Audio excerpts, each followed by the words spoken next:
नमस्कार, news nation देख रहे हैं आप। आपके साथ मैं हूं Monu Chahal. New Zealand versus England test series का आगाज होने वाला है। 3 टेस्ट मैचों की सीरीज खेली जाएगी और सीरीज का जो पहला मैच है वो क्राइस्टचर्च ओवल में खेला जाएगा। और न्यूजीलैंड की टीम के लिए एक बार फिर से अच्छी अपॉर्चुनिटी है टेस्ट सीरीज जीतने की, बिकॉज लास्ट टाइम इंडिया को हराया है 3-0 से और कहीं ना कहीं जो कॉन्फिडेंस है वो हाई है इस टीम का। लेकिन सामने इंग्लैंड की टीम, इंग्लैंड वो टीम है जो पाकिस्तान से हार कर आई है पिछली टेस्ट सीरीज, लेकिन न्यूजीलैंड की टीम ने तो क्लीन स्वीप किया टीम इंडिया का। अब ऐसे में क्या ये टेस्ट सीरीज न्यूजीलैंड फिर से क्लीन स्वीप करने वाला है, बिकॉज अपने घर पर खेलेगा। तो ओवल का जो पिच है वो क्या कहता है उस पर बात करेंगे। और न्यूजीलैंड ने तो अपनी प्लेइंग 11 का ऐलान भी कर दिया है, कौन कौन से वो खिलाड़ी लिए हैं इस प्लेइंग 11 में, उस पर भी बात होगी। और साथ ही साथ दोनों टीमों का हेड टू हेड वो काफ़ी इंपॉर्टेंट हो जाता है टेस्ट में जानना कि इंग्लैंड की टीम आगे है या फिर न्यूजीलैंड की टीम आगे है, उस पर भी बात करेंगे। और साथ ही साथ दोनों टीमों की ताकत कमजोरियां क्या क्या इस मुकाबले में, उस पर भी बात होगी। और साथ ही साथ आपको बता दें कि वेदर, जी हाँ, कहीं ऐसा ना हो कि भाई मौसम दगा दे दे इस मैच में, क्रिकेट फैंस का कहीं मजा किरकिरा ना कर दे, तो मौसम पर भी बात होगी। और आपको बता दें अगर फैंटेसी के दीवाने हैं तो इस पहले टेस्ट मैच में उस खिलाड़ी पर भी बात करेंगे जो इस मैच में सबसे बड़ा कहते तुरुप का इक्का साबित हो सकते हैं दोनों टीमों के लिए। वो कौन होगा उस पर भी बात करेंगे। लेकिन सबसे पहले बात करते हैं न्यूजीलैंड की टीम की। भाई न्यूजीलैंड की टीम ने शानदार क्रिकेट खेला पिछले कुछ समय से, बिकॉज श्रीलंका जैसे टेस्ट सीरीज हारे थे उसके बाद एक नई जान आ गई इस टीम में। और अगर आप देखें जो सबसे बड़ी हाईलाइट है इस टेस्ट मैच की वो ये है कि केन विलियमसन का कमबैक हुआ है। इंजरी के बाद वो इस टीम के साथ आए हैं और जो प्लेइंग 11 उसमें अगर आप देखें तो काफ़ी इंटरेस्टिंग प्लेइंग 11 है न्यूजीलैंड की टीम का जो हमारे सामने आया है। और उसमें अगर आप देखें तो डेवन कॉनवे होंगे, टॉम लैथम जो कैप्टन इस टीम के, केन विलियमसन है, रचिन रविंद्र है, डेरिल मिचेल हैं, टॉम ब्लैंडल जो कि विकेट कीपर होंगे, ग्लैन फिलिप्स हैं, नाथन स्मिथ, विलियम ओरुके जो कि तेज गेंदबाज हैं, टिम साउथी हैं और मैट हेनरी हैं। लेकिन इस टीम में अगर आप देखें तो डेवन कॉनवे और टॉम लैथम जो कि ओपन करते हुए आपको नजर आएंगे, अच्छा कॉम्बिनेशन दोनों का। विलियमसन होंगे जो मिडिल ऑर्डर को स्टेबिलिटी देंगे, रचिन रविंद्र हैं जो अच्छा खेलते हैं, इंटेंट अच्छा दिखाते हैं, टेम्परामेंट अच्छा करते हैं, बिकॉज इंडिया में उन्होंने अच्छी पारी खेली थी और मुश्किल विकेट के ऊपर उन्होंने बैटिंग की थी। लेकिन जो पेस अटैक है वो उसमें काफ़ी दम है। अगर आप न्यूजीलैंड का जो पेस अटैक अगर आप देखें, विलियम ओरोकी जिन्होंने ड्रा कर भारतीय बल्लेबाजों को आउट किया था, तो विलियम ओरोकी के पास अच्छी बात क्या है, पेस भी है और हाइट भी उनके पास। और जिस तरीके का उनका रिलीजिंग पॉइंट है वहां से अगर आप देखें तो शॉर्ट ऑफ लेंथ गेंद पर कई बार वो ऐसी गेंद करते हैं, सरप्राइजिंग डिलीवरी करते हैं। तो कहीं ना कहीं जो इंग्लैंड के बल्लेबाज हैं उनको थोड़ा संभल कर रहना होगा। और दूसरे एंड से टीम साउथी भी होंगे, मैट हेनरी भी होंगे, तो ऐसे में इंग्लैंड को ये चुनौती थोड़ी सी टफ होने वाली है। लेकिन इंग्लैंड का जो कॉम्बिनेशन है, जो उनकी जो प्लेइंग 11 हो सकती है वो कुछ ऐसी हो सकती है। उसमें देखते हैं क्या ऐसे नाम है जो कहीं ना कहीं गेंदबाजों का सामना करेंगे। जो इंग्लैंड की संभावित प्लेइंग 11 ये कुछ इस तरीके से हो सकती है। इसमें अगर आप देखें तो इंग्लैंड के लिए भाई जैक क्रॉली और बैन डेकेट ओपन करेंगे, जैकब बैथल होंगे, उसके बाद जो रूट होंगे, हैरी ब्रूक होंगे, ओली पोप विकेट कीपर हैं, बैन स्टोक्स इस टीम के कैप्टन हैं, क्रिस वॉक्स, गस एटिंगसन कार्से होंगे और शोएब बशीर होंगे। लेकिन यहाँ पर अगर आप देखें तो इंग्लैंड की बैटिंग है वो काफ़ी इंप्रेस करती है भाई। Jack Crawley, Ben Duckett, Jacob Bethell, Joe Root, Harry Brooke,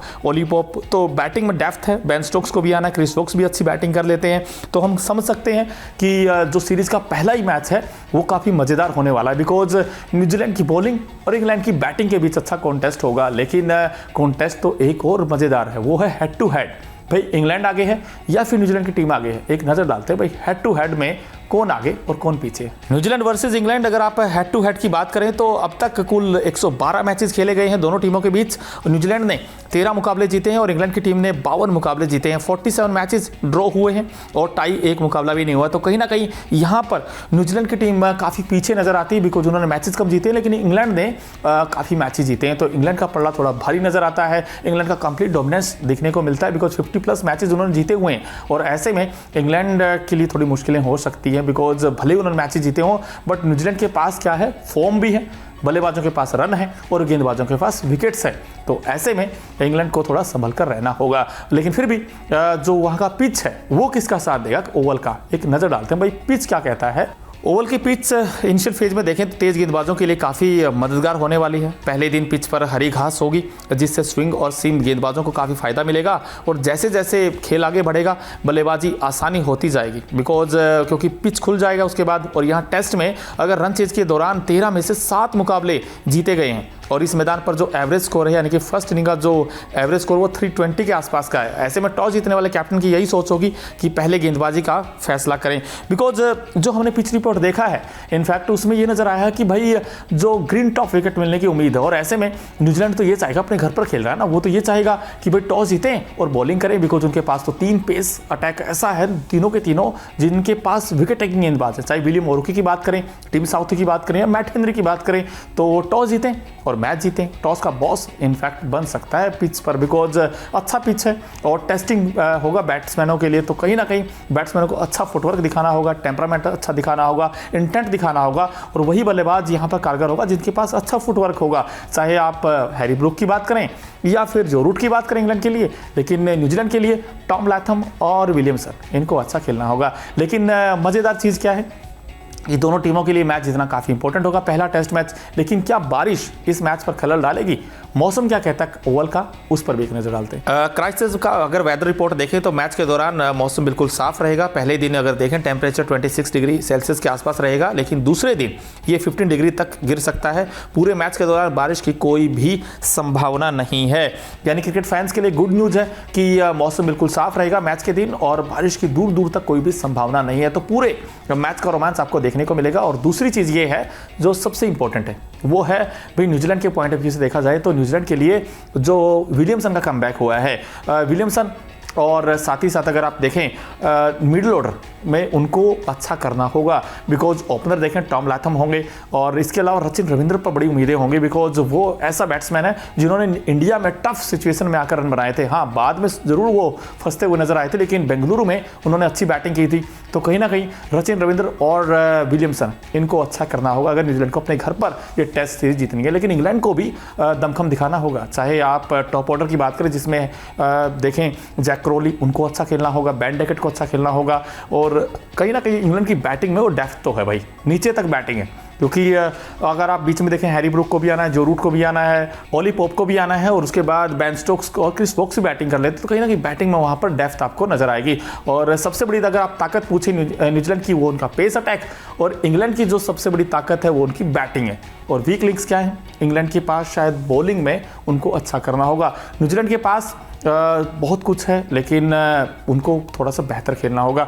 और जहाँ तक फैंटेसी की बात है, भाई मेरी तो ये राय है, आप इस मैच में रचिन रविंद्र को आप पिक कर लीजिए, वो मुझे लगता है कि अच्छा खेलेंगे, उनके पास अच्छा इंटेंट है। और अगर आप बॉलिंग में देखें न्यूजीलैंड के लिए, तो मुझे लगता है कि आप टिम साउथी को पिक कर सकते हैं। टिम साउथी और रचिन रविंद्र न्यूजीलैंड की टीम से हो जाएंगे फैंटेसी के लिए। और अगर आप इंग्लैंड से देखें तो वहाँ पर आप पिक कर सकते हैं जो रूट को।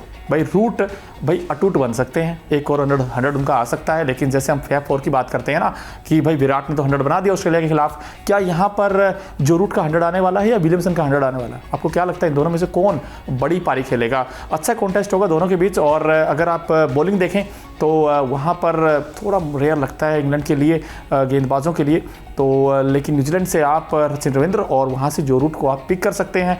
और देखिए हमने आपको पिच रिपोर्ट बताई, दोनों टीमों की प्लेइंग 11 बताई, और साथ ही साथ आपको हमने हेड टू हेड आंकड़े भी दिखाए। अब आप बताइए कि पहले टेस्ट मैच में कौन बाजी मारेगा, इंग्लैंड या फिर न्यूजीलैंड? कमेंट बॉक्स अपनी राय जरूर दें। और अभी तक अगर आपने न्यूज़ नेशन और न्यूज़ नेशन स्पोर्ट्स को सब्सक्राइब नहीं किया है तो प्लीज़ कर लीजिए, और साथ ही साथ बेल आइकन का बटन जरूर प्रेस कीजिए। न्यूज नेशन अब व्हाट्सएप पर खबरों की ताजा अपडेट के लिए न्यूज नेशन के इस QR कोड को स्कैन करें।